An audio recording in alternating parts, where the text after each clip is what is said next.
여러분 안녕하십니까? 12월 28일 토요일 MBC 뉴스입니다. 내란 우두머리 혐의를 받고 있는 윤석열 대통령에 대한 공수처의 세 번째 출석 요구가 있었죠. 공수처 요구대로라면 내일 오전 10시에 조사를 받으러 나와야 합니다. 공수처에 나가 있는 취재기자 연결해서 그곳 상황 알아보겠습니다. 김상훈 기자, 조사를 하루 앞두고 있습니다. 공수처 준비 상황은 어떤지 전해주시죠. 네, 윤 대통령의 소환 예정일이 하루 앞으로 다가오면서 공수처는 분주한 모습입니다.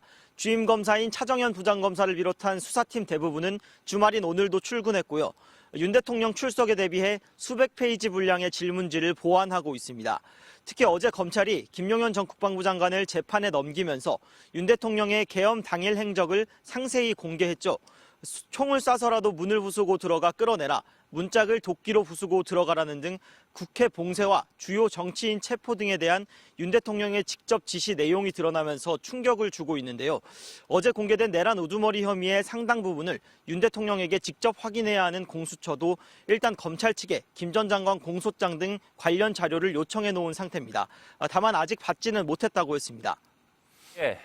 그런데 윤 대통령이 내일 출석하지 않을 가능성도 높은데 어떻습니까?